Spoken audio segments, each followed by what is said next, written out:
네, 이번에는 새로운 IT 트렌드를 소개해드리는 사이언스 앤 IT 시간입니다. 네, 오늘도 IT 칼럼니스트 이효훈 씨 나와 계십니다. 안녕하세요. 안녕하세요. 네, 오늘은 어떤 IT 트렌드 이야기 나눠볼까요? 예, 그 새해 벽두부터 좀 불꽃 튀는 기술 경쟁이 펼쳐지고 있습니다. 네. 미국 라스베가스에서 지금 열리고 있는 CES 2014 전시회에 대한 이야기인데요.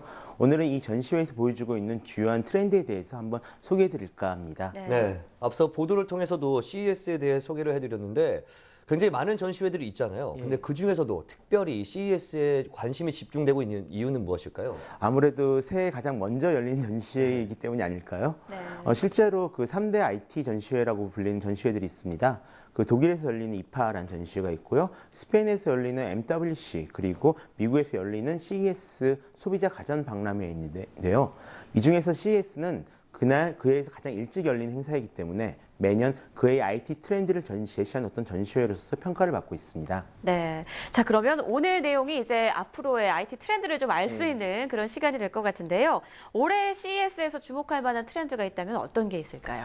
크게 네 가지 정도로 지금 나눠볼 수 있을 것 같은데요. 네. 하나는 한국 회사들이 좀 뜨거운 경쟁을 벌이고 있는 UHD TV입니다. 네. 두 번째는 작년부터 제시되고 있는 스마트 홈 기술들을 말할 수 있을 것 같고요.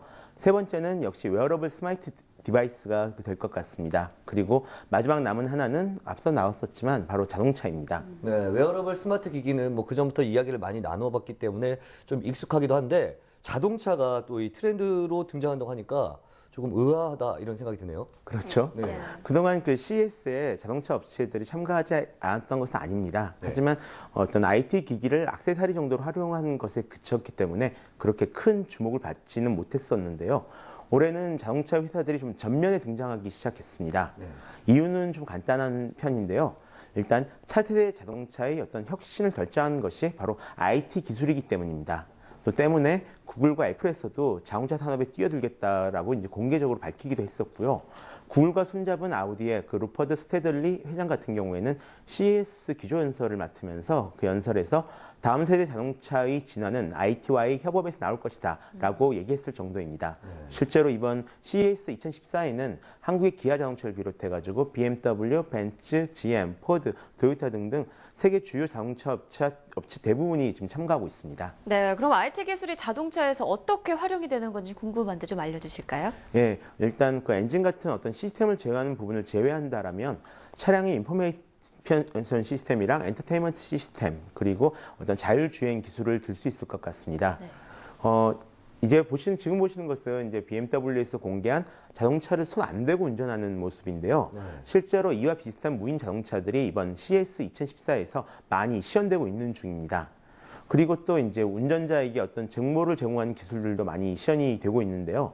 운전자가 계기판을 보지 않고도 어떤 주행에 필요한 대부분의 정보를 얻을 수 있는 것이 인상적입니다. 이런 기술들 덕분에 자동차는 조만간 가장 큰 스마트 기기라고 불리게 될 것 같다라고 합니다. 이렇게 IT가 접목이 되면서 조금 더 사고도 줄일 수 있고 조금 더 편리하게 운전을 할 수 있는 그렇겠죠. 그런 시스템이 마련되겠군요. 네, 또 이번에 UHD TV도 큰 주목을 받았다고 들었습니다. 예, 그 현지 시간으로 지난 6일 이제 LG와 삼성에서 나란히 휘어지는 TV를 공개를 했습니다. 단순히 미리 휘어진 형태로 있는 것이 아니라 휘는 각도를 어느 정도 조절할 수 있는 것이 특징인데요. 먼저 그 LG에서 이번에 선보인 TV는 77인치 가변형 곡면 UHD TV입니다. OLED 소재를 채택한 것이 특징이고요. 이렇게 휘어지는 TV 장점은 시청자가 그 TV를 볼 때는 휘어지는 모드로 봤다가 보지 않을 때는 좀 평평하게 이렇게 편처를 놔두는 등 시청자의 어떤 시청 환경과 상황에 따라서 TV 화면을 조절해서 쓸 수 있다는 점이 있습니다. 반면 이제 삼성에서 공개한 가변형 TV는 이보다 큰 85인치입니다. 벤더블 커브드 UHD TV라는 이름을 붙였는데요. LG와는 달리 LCD 화면을 채택한 것이 특징입니다. 사실 그동안 LCD TV 같은 경우는 좀 더 선명하긴 해도 휘어지는 제품을 내놓기는 어려울 것이다. 뭐 이런 전망이 많았었는데요. 삼성에서 먼저 이제 휘어지는 LCD TV를 내놓음으로써 기술적인 우위에 있다는 것을 증명한 셈입니다. 네, 그렇군요. 그런데 아직 이 UHD TV용 콘텐츠는 별로 없는 걸로 알고 있는데요. 왜 이렇게 UHD TV가 많이 쏟아져 나오는 건가요? 사실 이런 UHD용 콘텐츠 거의 없는 편인데요. 네. 작년 중국에서 저가형 UHD TV 시장이 좀 급격하게 성장을 했습니다. 또 이 때문에 전 세계적으로 UHD TV 가격이 좀 많이 떨어지기 시작한 그런 상황이고요. 그래서 아마 올해부터 지금 UHD 시장이 한 200% 이상 좀 크게 성장할 것이다. 이런 얘기가 나오고 있기 때문입니다. 네, 또 눈여겨봐야 할 것이 스마트폰으로 집안에 있는 가전제품을 제어하는 기술, 스마트 홈과 관련해서 기술들이 좀 등장했다 이렇게 들었거든요. 예, 이번에도 어김없이 그 한국의 삼성과 LG가 좀 크게 격돌하고 있는 이런 분야입니다. 삼성에서는 그 스마트 TV와 스마트폰, 가전제품들을 하나의 앱으로 제어할 수 있는 삼성 스마트 홈 기술을 선보였습니다. 집안에서 흔히 쓰는 TV, 스마트폰, 스마트워치를 비롯해서 대부분의 가전제품을 하나의 앱으로 제어, 관리할 수 있는 것이 특징인데요. 향후 건강관리비, 에너지 부분까지 좀 통합할 그런 예정이라고 합니다. 네. 반면 LG에서는 그 메신저로 가전제품과 대화를 할 수 있는 홈챗 서비스를 선보였습니다. 말 그대로 가전제품에게 그 메신저로 명령을 내리고 명령을 실행한 결과를 다시 사람이 쓰는 말로 알려주는 그런 기술인데요. 아직은 한국어와 영어만 지원된다고 합니다. 하지만 실제 상용화가 된다면 꽤 재미있을 것으로 보이는 그런 기술입니다. 네, 정말 상상도 못했던 일들이 조만간 그렇죠. 펼쳐질 것 같은데요.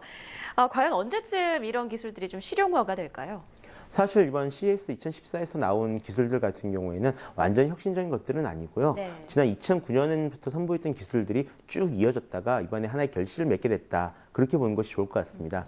사실 대신 이제 기술 자체가 많이 성숙해 있는 그런 단계이기 때문에 올해 안에 바로 그 어떤 상용화된 제품들을 볼 수 있지 않을까 생각합니다. 네, 역시 세계 최대 IT 박람회인 만큼 흥미로운 제품과 기술들이 많이 등장한 것 같습니다.